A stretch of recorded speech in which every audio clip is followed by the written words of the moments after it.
कोई भी काम 100% लगन से करने से उसके परिणाम हैरान करने वाले होते हैं। नचिकेता ने ब्रह्म की जिज्ञासा तथा मृत्यु का रहस्य समझने के लिए एक जिद पाल ली थी, जिससे स्वयं मृत्यु के देवता यम को उसके सवालों का जवाब देना पड़ा। इस आलेख के माध्यम से सद्गुरु ने नचिकेता के प्रश्न और यम के उत्तर को बड़े रोचक अंदाज में समझाने की कोशिश की है। नचिकेता को दुनिया का पहला जिज्ञासु माना जाता है, कम से कम पहला महत्वपूर्ण जिज्ञासु। एक उपनिषद भी उससे शुरू होता है। नचिकेता एक छोटा बालक था। उसके पिता ने एक यज्ञ करने की शपथ ली थी। यह एक ऐसा पवित्र अनुष्ठान था जिसमें उन्हें अपनी सारी सांसारिक संपत्ति, अपना घर, अपना सारा सामान, यहां तक कि अपनी पत्नी, अपने बच्चे, यानी अपना सब कुछ ऋषियों, ब्राह्मणों और दूसरे लोगों को दान में दे देना था। इस तरह के यज्ञ से आप आध्यात्मिक आनंद प्राप्त करते हैं। यह एक ऐसा साधन है जिसे पारंपरिक रूप से रचा गया है। नचिकेता के पिता ने बेकार की चीजें दान कर दी। कुछ लोग आध्यात्मिक ज्ञान के लिए इस तरह का शपथ लेते हैं।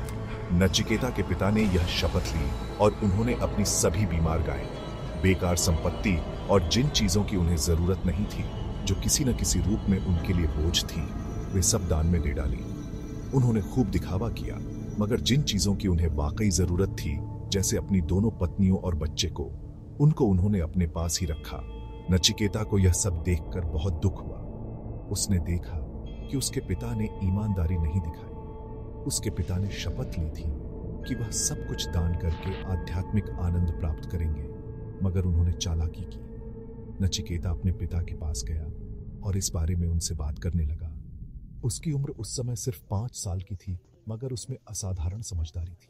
नचिकेता ने अपने पिता को समझाना चाहा। नचिकेता ने अपने पिता से कहा, आपने ठीक नहीं किया। अगर आप सब कुछ देना नहीं चाहते थे तो आपको यह शपथ नहीं लेनी चाहिए थी।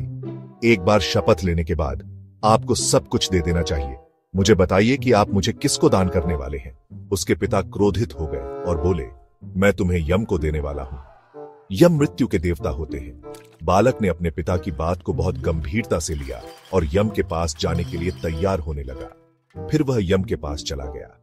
ये मत सोचिए कि वह कैसे गया होगा, शरीर के साथ या शरीर छोड़कर। मुद्दा यह नहीं है, बस वह यम के पास चला गया। यम की प्रतीक्षा में नचिकेता ने बिताए 3 दिन। यम उस समय यमलोक में नहीं थे, वह घूमने गए हुए थे। उन्हें घर घर जाना पड़ता है, तो वह घूमने गए हुए थे। नचिकेता पूरे 3 दिन तक इंतजार करता रहा। एक छोटा सा बालक भोजन पानी के बिना यम के द्वार पर इंतजार करता रहा। 3 दिन बाद यम लौटे तो उन्होंने पूरी तरह थके और भूखे मगर पक्के इरादे वाले इस छोटे से बालक को देखा। वह बिना हिले डुले वहां बैठा हुआ था। वह भोजन की तलाश में इधर उधर भी नहीं गया था। वह बस वहां बैठकर यम की प्रतीक्षा कर रहा था। यम इस बालक के पक्के इरादे से बहुत प्रभावित हुए, जो 3 दिन से प्रतीक्षा कर रहा था, वह भी बिना कुछ ग्रहण किए। वह बोले, मुझे यह देखकर बहुत अच्छा लगा कि तुम 3 दिन से मेरा इंतजार कर रहे हो। तुम्हें क्या चाहिए? मैं तुम्हें 3 वरदान देता हूं। बताओ, तुम क्या चाहते हो? नचिकेता ने पूछा मृत्यु के रहस्य के बारे में। नचिकेता ने सबसे पहले कहा, मेरे पिता बहुत लालची हैं।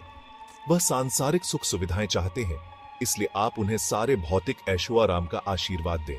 उन्हें राजा बना दीजिए। यम ने कहा, तथास्तु। उसने दूसरा वरदान मांगा, मैं जानना चाहता हूं कि मुझे ज्ञान प्राप्त करने के लिए किस तरह के कर्मों और यज्ञों को करने की जरूरत है। वैदिक साहित्य में हमेशा यज्ञों की बात की जाती है। सारा वैदिक साहित्य ऐसा ही है यज्ञों के बारे में। यम ने उसे सिखाया कि उसे क्या करना चाहिए। फिर नचिकेता ने उनसे पूछा, मृत्यु का रहस्य क्या है? मृत्यु के बाद क्या होता है? यम ने कहा, यह प्रश्न तुम वापस ले लो। तुम मुझसे और कुछ भी मांग लो। तुम चाहो तो मुझसे एक राज्य मांग लो, मैं तुम्हें दे दूंगा। मैं तुम्हें धन दौलत दे सकता हूं। मैं तुम्हें दुनिया के सारे सुख दे सकता हूं। वह बोलते रहे, तुम मुझे बताओ क्या चाहते हो। तुम मुझसे दुनिया की सारी खुशियां ले लो, मगर यह प्रश्न मत पूछो। नचिकेता ने कहा, इन सब का मैं क्या करूंगा? आप पहले ही मुझे बता चुके हैं कि ये सब चीजें नश्वर हैं। मैं पहले ही समझ चुका हूं कि सारे क्रियाकलाप, लोग जिन चीजों में सम्मिलित हैं, वे सब अर्थहीन हैं। वह सिर्फ दिखता है, वह हकीकत नहीं है। फिर मुझे और धन दौलत देने का क्या लाभ? वह तो मेरे लिए सिर्फ एक जाल होगा। मैं कुछ नहीं चाहता, आप बस मेरे प्रश्न का उत्तर दीजिए। नचिकेता को हुई परम ज्ञान की प्राप्ति। यम ने इस सवाल को टालने की हर संभव कोशिश की। वह बोले, देवता भी इस प्रश्न का उत्तर नहीं जानते? मैं तुम्हें नहीं बता सकता। नचिकेता ने कहा, अगर ऐसा है, अगर देवता भी इसका उत्तर नहीं जानते और सिर्फ आप जानते हैं, तब तो आपको इसका उत्तर देना ही होगा। उसने अपनी जिद नहीं छोड़ी। यम एक बार फिर उसे वहीं छोड़कर महीनों के लिए घूमने चले गए। वह किसी तरह सिर्फ इस बालक से पीछा छुड़ाना चाहते थे, मगर बालक कई महीनों तक वहीं डटा रहा। कहा जाता है कि यम के द्वार पर ही उसे पूर्ण ज्ञान की प्राप्ति हुई। उसे अस्तित्व के सारे प्रश्नों के जवाब मिल गए और उसने खुद को विलीन कर दिया। वह प्रथम जिज्ञासु था, इसलिए हमेशा उसे एक आदर्श की तरह प्रस्तुत किया जाता है। उस तरह का पक्का इरादा रखने वाला 5 साल का बालक जो चॉकलेट या डिज्नीलैंड की यात्रा जैसे लालच में नहीं पड़ा। वह सिर्फ ज्ञान चाहता था, ज्ञान पाने की प्रबल इच्छा का महत्व। इस तरह के व्यक्ति के लिए किसी तरह के मार्ग की कोई जरूरत नहीं है, क्योंकि मंजिल यही है, वेलंगिरी पहाड़ियों की चोटी पर नहीं है। जब मंजिल यहां नहीं होती, तब वह वेलंगिरी पहाड़ियों पर होती है और हमें धीरे धीरे उन पर चढ़ना पड़ता है। जब आप नचिकेता की तरह होते हैं, तो आपको किसी मार्ग की जरूरत नहीं होती। सब कुछ यहीं मिल जाता है, कहीं जाने की जरूरत नहीं होती। यहां हम जो कुछ कर रहे हैं, इसका पूरा मकसद उस तीव्रता को पैदा करना है। इच्छा को इतना प्रबल और शक्तिशाली होना चाहिए कि ईश्वर आपसे दूर न रह सके और दिव्यता आपको नजरअंदाज न कर पाए। ऐसा नहीं है कि दिव्यता आपको नजरअंदाज करने की कोशिश करता है, मगर आपका मन और लाखों अलग अलग तरीकों से वास्तविकता पर पर्दा डालकर उसे आपकी आंखों से ओझल करने की कोशिश करते हैं। आपकी तीव्रता ही आपको रूपांतरित करती है।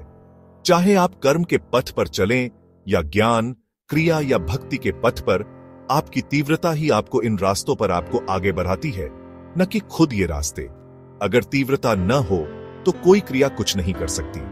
जब तीव्रता इन क्रियाओं में आ जाती है, तो उनमें आपको एक अलग आयाम तक ले जाने की शक्ति होती है। यानी यह क्रिया नहीं है जो आपको रूपांतरित करती है, बल्कि आपकी तीव्रता आपको रूपांतरित करती है। जब आप में यह तीव्रता होती है, तो क्रिया एक जबरदस्त सहारा है जो उस तीव्रता को और बढ़ाता है।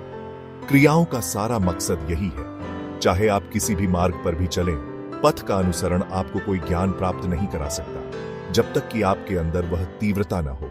100% या बिल्कुल नहीं। अगर आप आधे दिल से किसी से प्रेम करते हैं, तो वह प्रेम नहीं है। प्रेम या तो 100% होता है या बिल्कुल नहीं। अगर आपको लगता है कि आप किसी से 99% प्रेम कर सकते हैं, तो आपने प्रेम को जाना ही नहीं है। किसी भी तरह के क्रियाकलाप पर यही बात लागू होती है। अगर आप कोई कार्य 100% नहीं करते, तो उसका कोई मतलब नहीं है, उसका कोई अच्छा नतीजा नहीं निकलेगा। ज्यादा से ज्यादा वह आपका पेट भर सकता है। जब तक कि आप कोई काम 100% न करें, वह आपको रूपांतरित नहीं कर सकता। जब तक कि आपका प्रेम 100% न हो, वह आपको रूपांतरित नहीं कर सकता। वह लेन देन की तरह कुछ पाने का एक जरिया हो सकता है, मगर अस्तित्व के अर्थों में उसका कोई मूल्य नहीं है।